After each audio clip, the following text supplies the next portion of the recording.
I'm going to teach a whole series on this subject called waves, water spouts, and waterfalls and water spouts, and what those things represent in Scripture. What do waves represent? It's a fascinating study. What do waterfalls represent? What do water spouts represent in Scripture? I'm going to begin by teaching on waves, and I'm going to read some directly from the book. But if you want a copy of the book, get it at Amazon.com. It's called Waves, Waterfalls, and Water Spouts. It's an 8.5 by 11 hardback. It's a all color art book, hardback, and you can put it on your end table, your living room table. It's not a book that you just stick in your bookshelf, because it's something that when people read it, read the teaching in it, it reminds them through prophetic art of the power of these particular verses. Psalms 42:7 is an amazing verse. Deep calleth unto deep at the noise of thy water spouts. All thy waves and billows have gone over me. So let's begin. And I'm going to do a whole series on this. So I'm going to spend some time on this subject.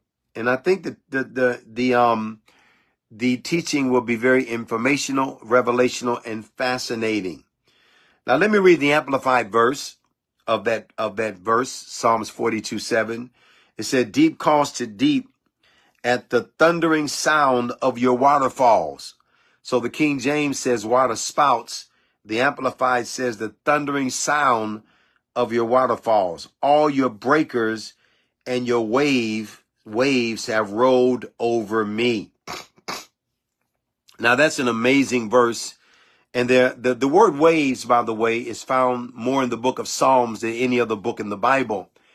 And it's primarily a picture of being overwhelmed. A wave can overwhelm you. It's really a picture of someone being overwhelmed by trials, tests, trouble, and calling out for deliverance. It can also represent God's judgment, but it also represents God's power. So let me share with you this fascinating study on waves. The symbolism of waves, waterfalls, and water spouts in the Bible provides a deeper dive into how these elements convey complex spiritual truths, reflecting both the challenges and the divine sustenance in the believer's spiritual journey. Waves represent trials and tribulations. Waves often symbolize the sudden and unforeseen troubles that can come upon individuals or communities. Just as waves can suddenly rise and threaten to overwhelm, life's difficulties can appear abruptly and test faith. The imagery is vividly portrayed when Jesus calms the storm on the Sea of Galilee, teaching that despite the severity of trials, faith in God provides a sanctuary of peace and safety. Waves represent a spiritual awakening and response. So it can not only represent trials and tests, it can also represent awakening and response. The tumultuous nature of waves can also represent a stirring or awakening. In Jonah's story, the storm leads to a confrontation of his disobedience and ultimately to a spiritual awakening. This suggests that sometimes spiritual growth and insight are precipitated by life's upheavals. Excuse me. Waves represent cleansing and renewal. So they can represent trials, tribulation, tests, awakening, but they can also represent cleansing and renewal. In a more positive light, waves washing over can symbolize cleansing and renewal. As waves clean the shore, removing debris and refreshing its appearance, God uses life's challenges to cleanse and refine believers, enhancing their spiritual strength and character. That's just a brief synopsis of what's in the book, written in the book on the subject of waves. I also talk about waterfalls and what they represent, and water spouts, water spouts are amazing.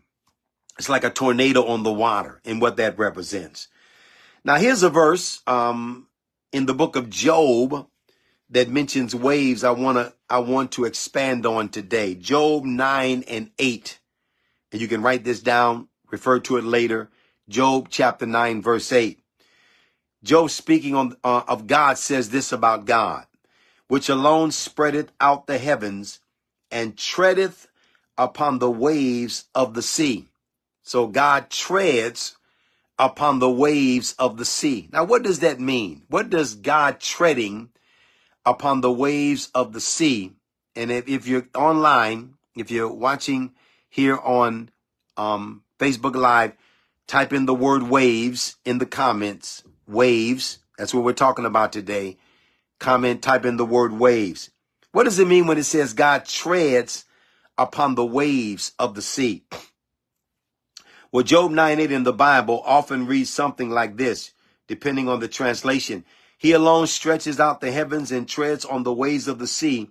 This verse is a part of a speech by Job where he acknowledges the immense power and sovereignty of God. Now we know that Jesus walked on the waves. He walked in the storm. He walked on the waves. So that's another picture of his authority and dominion over waves. It's also a picture of his authority and dominion over tests, trials, things that come against you. God has authority over them. And God, of course, can speak to waves and winds and command them to be silent. Now, let me look at the contextual commentary. God's sovereignty in this passage. Job is responding to his friends who have been insisting that his suffering must be the result of his sin. Job, maintaining his innocence, speaks about the greatness and inscrutability of God. Here he highlights God's unique power, emphasizing that God alone can perform the incredible act of stretching out the heavens and walking on the sea. Dominion over chaos. Now, in this case, the sea in scripture often represents chaos and confusion. For instance, we find in Genesis chapter 1 that darkness was upon the face of the waters. So it can represent darkness. It can represent chaos and confusion. Have you ever encountered chaos, confusion in your life, your relationships, where it's like waves? It just comes, it overwhelms you. Well, the phrase treads on the waves of the sea can be seen as a reference to God's dominion over chaos. God's dominion over chaos, confusion.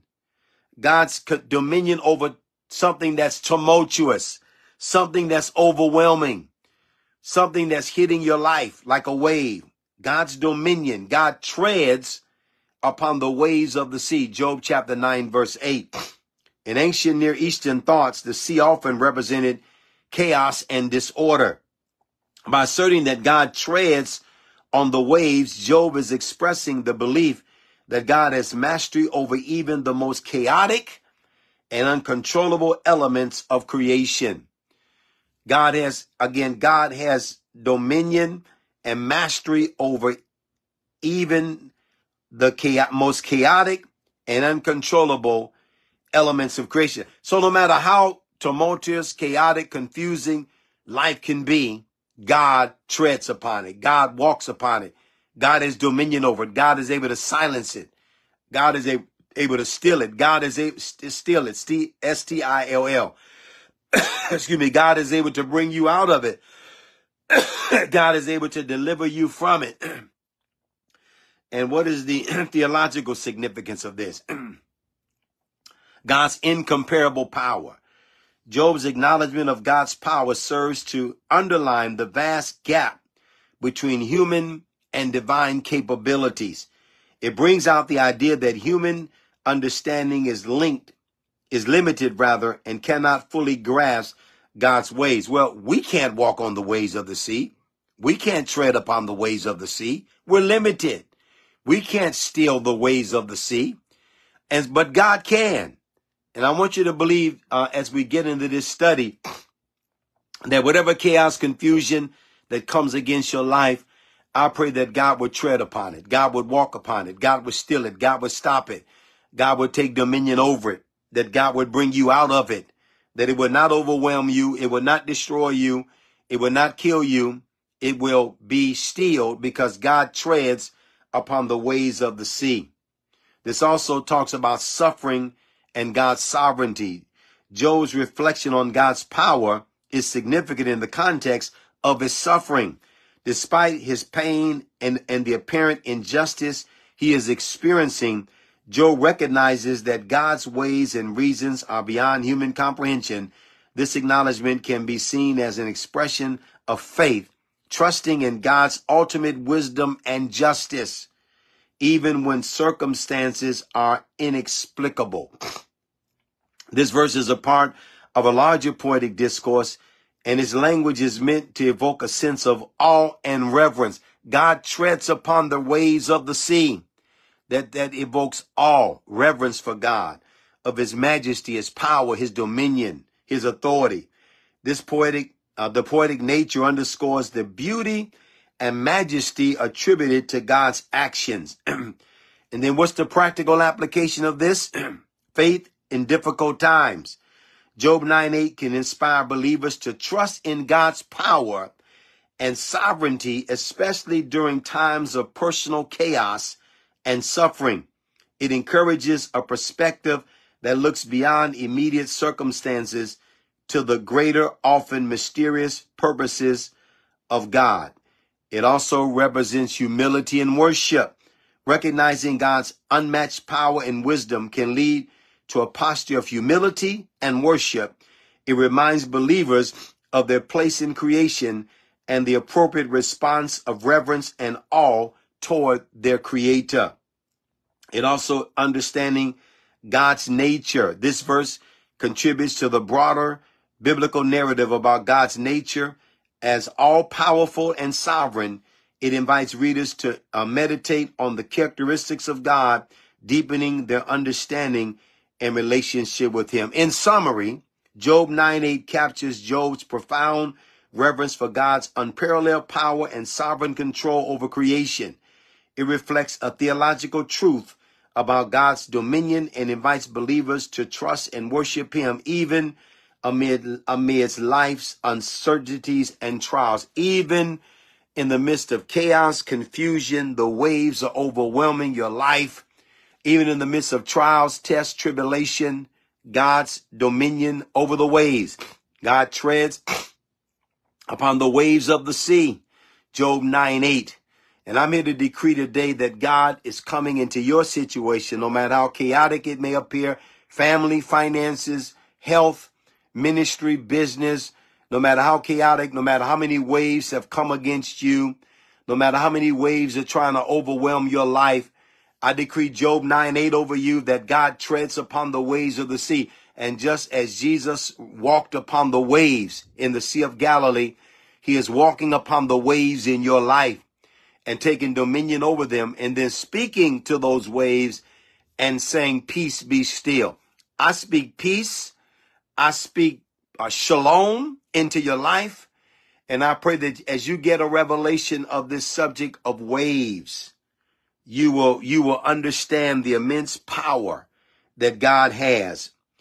Job 38:11 says this. Job said, hitherto shalt thou come, but no further, and here shall thy proud waves be stayed. So God put a limit on the waves. The waves can only come so far. They come to the shore. They cannot go beyond the boundary that God has ordained for them. Notice they're called proud waves. That's Job 38:11. These are the two references to waves in the book of Job. So waves can also be a picture of pride. It can be a picture of pride coming against your life. It can be a picture of arrogant, proud people coming against you, because waves lift themselves up. Waves get very high. Sometimes waves go at 10, 20, 30 feet in the deep. It represents a lifting up. But God said in Job 38:11, he said, hitherto shalt thou come, but no further. So God puts a limit on pride, arrogance, haughtiness. And here shall thy proud waves be stayed or stop. I pray that God will stop every proud wave that's coming against your life. Every arrogant, proud, haughty spirit that's attacking your life. Every spirit of Leviathan, Rahab, Orion, Every spirit of haughtiness, arrogance, I command it to stop, to cease, and that wave to cease from attacking your life.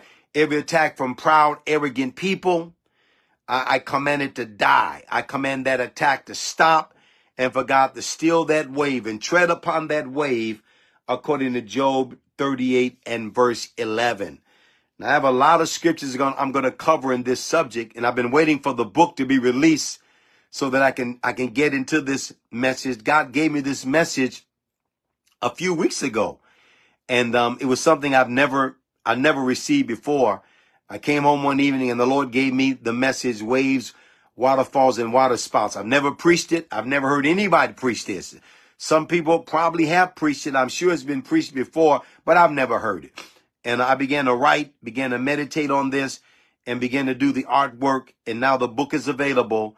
So go to Amazon.com and order your book. It's called Waves, Waterfalls, and Water Spouts. It'll give you a visual of waves, waterfalls, and water spouts and what they represent. And there's a teaching in the book as well that explains Psalms 42 and 7. Deep calleth unto deep at the noise of thy water spouts. All thy waves and billows have come over me. So that's today's lesson. I have quite a number I'm going to be sharing in the weeks coming. I'm excited as we get deeper and deeper into this subject. And stick with me, study with me. I believe that you'll get a greater revelation of this subject that's in the scriptures. Waves, waterfalls, water spouts are in scripture. And what it represents and what it's symbolic of, and what it represents prophetically, and how you can come out of the waves. You can ride a wave. A wave can be a wave of glory, a wave of power, a wave of healing. We're going to look at those aspects. A wave of deliverance, God sending a wave of revival. So it also represents that, a wave of glory, a wave of prosperity. I'm going to be praying for those areas as well, and those waves coming over you and blessing your life.